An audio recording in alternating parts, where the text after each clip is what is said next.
श्री कुंज बिहारी, श्री सुखदेव, श्री श्याम शरणदास, जय श्री गुरुदेव। श्री भक्तमाल चरित्र श्रृंखला में आइए आज हम सब श्री भगवान दास जी महाराज का पावन चरित्र श्रवण करते हैं। श्री भगवान दास जी महाराज भी श्री सुख संप्रदाय के महान संतुए आचार्य महाप्रभु के शिष्य हैं। दिल्ली पूर्ण रूपेण महाप्रभु आचार्य श्री श्याम शरणदास जी महाराज के भक्ति क्षेत्र की एक राजधानी ही थी। वहाँ यत्र तत्र श्री महाराज की वाणियों द्वारा सत्संग होता रहता था। श्री महाराज के स्थल पर तो सत्संग चलता ही रहता नित्य। वहाँ सत्संग में दिल्ली की शाही सेना का एक सिपाही भी यदा कदा आया करता था, पर वह कुछ समय के लिए आता, थोड़ी देर सत्संग सुनता और चला जाता। ऐसे ही एक बार सत्संग में आने पर श्री महाप्रभु जी ने उससे परिचय पूछा तो उसने बड़ी अकड़ से उत्तर दिया कि मेरा परिचय यह है, मैं एक ब्राह्मण का बेटा हूँ और शाही सेना में भर्ती हूँ। गुरु तो अहम अभिमान को गला करके प्रेम सरसता की सृष्टि करने वाले होते हैं। उन्होंने तुरंत इस सिपाही को ठाकुर जी की सेना में संतों की जमात में शामिल करने का निश्चय कर लिया और उसकी ऐंठ को लक्ष्य करके उन्होंने कहा, एते पर क्यों हुआ मगरूर। बस इतने मात्र से अकड़ गए, इतने पर ही तुम घमंडी हो गए कि एक बादशाह की सेना में एक सिपाही बन गए। क्षणभंगी यह तन बहुरंगी, जरी बरी हुई ये दूर। आज जिस शरीर को आप वर्दी लगा करके सजा करके इस पर इतरा रहे हो, ये क्षणभंगी है और जरबर के धूल हो जाने वाला है। मूछ मरोरी चले बाकी गति, अकड़ी अकड़ी रहे घूर। मूछ मरोड़ते हुए अकड़ करके घूरते हुए चलते हो। छेल चिकनिया माया मद में मातो चकना चूर। काम क्रोध के शस्त्र बांधे, लोभ रहो भरपूर। ये बहुत प्रकार के विकार अंदर भरे हैं, काम क्रोध आदि। गुरु को ज्ञान न मन में आवे, ऐसो है बेसहूर। करी अभिमान जगत सच माने, हरि को जाने दूर। जो ऐसे अकड़ वाले हैं उनके गुरु को ज्ञान न मन में आवे, ऐसो है बेसहूर। यह एक तरह की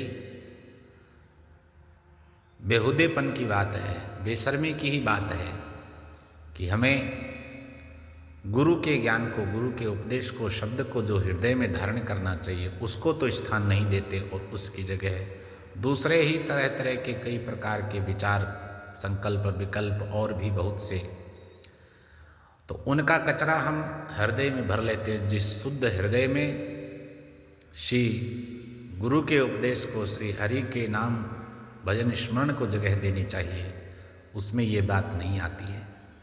तो महाराज अंत में बोले, चरणदास सुखदेव बतावे साईं सदा हजूर। बस इन विकारों को जिनकी चर्चा करी है यहाँ पर, ये ऐंठ अकड़ सब छोड़ करके, काम क्रोध आदि छोड़ करके, लोभ को छोड़ करके गुरु के उपदेश को हृदय में धारण किया जाए और पूर्ण निष्ठा से गुरु प्रदत्त विधि के द्वारा स्मरण किया जाए तो साईं सदा हजूर।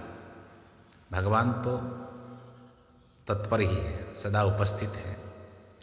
श्री महाराज ने समझाया कि वत्स, सबसे श्रेष्ठ तो भगवान का भक्त है। वह नाम जप का आश्रय लेकर के बड़े बड़े काम क्रोध की सेनाओं को जीत करके अटल भक्ति लाभ अर्जित करता है। वह अमानी होता है, त्यागी होता है और भगवान स्वयं उस भक्त को याद करते रहते हैं। पुत्र, किसी भी बात का जीव को गर्व नहीं करना चाहिए। गर्व करो तो गर्व करने लायक तो एक हमारे भगवान है, वे ही हमारे हैं। घमंड भी यही हो कि मैं भगवान का हूँ और भगवान मेरे हैं। यह संसार नश्वर है, जो आज है कल ऐसा नहीं मिलेगा। जिन्होंने भक्ति की है वे सदा अमर रहे। महाराज समझा रहे हैं भगवान दास जी को, जो शाही सेना में भर्ती है, यदा कदा आता है 2-5 मिनट बैठ के चला जाता है, तो उसको आज समझाने लगे। कहने लगे, शबरी जी, स्वपच, वाल्मीकि जी आदि कितने ही ऐसे भक्त हुए हैं जिनका यश आज सारा संसार गाता है। वे अमर हैं।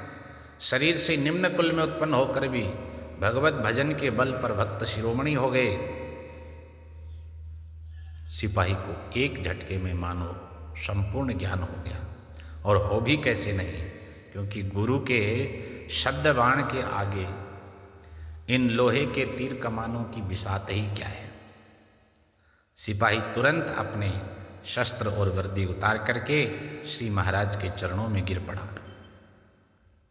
महाराज वा ज्ञान सुनायो, सुनी वा मन बैराग बढ़ायो। वैराग्य उत्पन्न हो गया।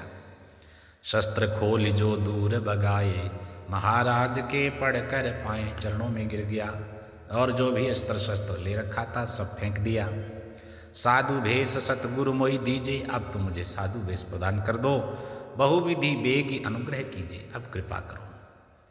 भक्तराज जब हुए दयाला, साधु भेष दीनो तत्काला। तत्काल उसको शरण में ले लिया, शिष्य बना लिया। भगवान दास नाम धर दीनो, ज्ञान ध्यान में पूर्ण कीनो। ज्ञान ध्यान बताया, भगवान दास नाम किया, चरणों में गिर करके अपना शिष्य बनाने की प्रार्थना करी। तो कहते हैं कि महाराज ने इस प्रकार साधु वेश धारण करा दिया, भगवान दास नाम प्रदान कर दिया। अब वे किसी संसारी व्यक्ति की सेवा में नहीं थे। किसी संसारी की नौकरी छोड़ करके वे भगवान के दास हो गए।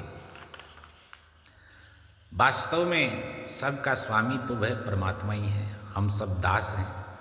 उसी की हाजिरी बजाने से, उसी की चाकरी करने से कल्याण होगा। यह बात अच्छी तरह से भगवान दास जी के मन में बैठ गई। कुछ दिन तक गुरुदेव के पास रहे, फिर गुरु आज्ञा से गंगा यमुना दोआब क्षेत्र में रामत के लिए आ गए। इसी क्षेत्र में उन्होंने अपने उपदेशों का प्रचार किया। इनका मूल स्थान मुजफ्फरनगर के पास सिलसिली गांव था, और इन्होंने बालूगंज आगरा में बड़े थांबे की स्थापना की। आचार्य महाप्रभु भी एक बार रामत करते हुए इनके मूल स्थान में पधारे थे। लीला सागर में वर्णन किया है कि यो जुतिन स्थान गांव सिलसिली के निकट, चरणदास सुखदान एक बार वह स्थल गए। इस सोठे में बताया है कि भगवान दास जी ने जो स्थान बनाया सिलसिली गांव के निकट, वहाँ पर एक बार महाप्रभु भी पधारे। भगवान दास जी ने खूब जीवों को चेताया, हरि भजन में लगाया। उन्होंने लोगों से प्रेम पूर्वक केवल भक्ति ही करने का उपदेश प्रसारित किया, और गुरुदेव के पदों के माध्यम से इस प्रकार सत्संग करते हुए लोगों के जीवन की महत्ता भगवत भक्ति के परिप्रेक्ष्य में समझाते। आचार्य वाणी का उनको ये पद बड़ा अच्छा लगता था, उपदेश के लिए बताते थे, रे नर क्यों गंवावे जन्म, आयु तो तेरी जाए बीती ना ही जाने मरम। यह जीवन किस लिए मिला है ये मर्म तो हम जान नहीं पा रहे, और ऐसे ही आयु बीती जा रही है। जन्म पा हरि भजन कर ले, देह को यही धर्म। देह धारण, मनुष्य देह धारण करने का, देह धरे का यही फल भाई। राम भजो सब काम विहाई।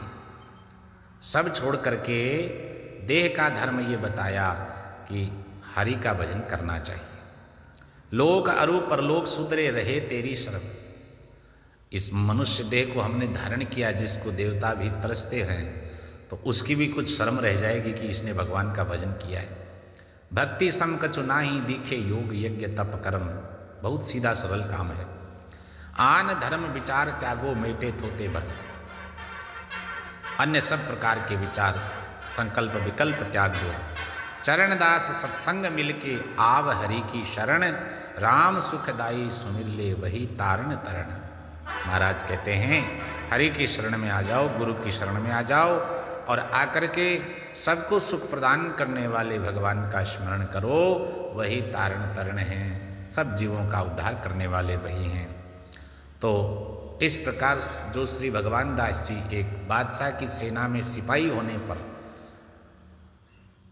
इस बात से अकड़े हुए थे कि हम ब्राह्मण के पुत्र हैं। जब महाराज ने पूछा, हम बादशाह के सिपाही हैं, अस्त्र शस्त्र वर्दी धारण किए हुए, तो एक महापुरुष की कुछ समय के सत्संग से इतना परिवर्तन हो गया कि उन्होंने वहीं सब वर्दी और शस्त्र त्याग करके विरक्त वेश धारण कर करके और भगवान की सेना में शामिल होने का दृढ़ निश्चय कर लिया।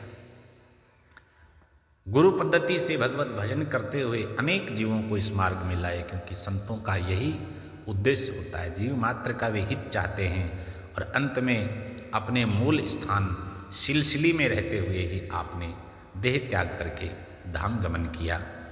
इस प्रकार ये संक्षिप्त चरित्र हमको प्रेरणा करता है कि हमें भी जात पात पद प्रतिष्ठा इन सब चीज़ों का अहंकार त्याग करके कुछ भी ऐंठ अकड़ न रखते हुए हम सदा भगवान के हैं, भगवान हमारे हैं, यह विचार रखते हुए भगवान का स्मरण करना चाहिए, संतों की सत्संग सुननी चाहिए। जय जय श्री सुखदेव।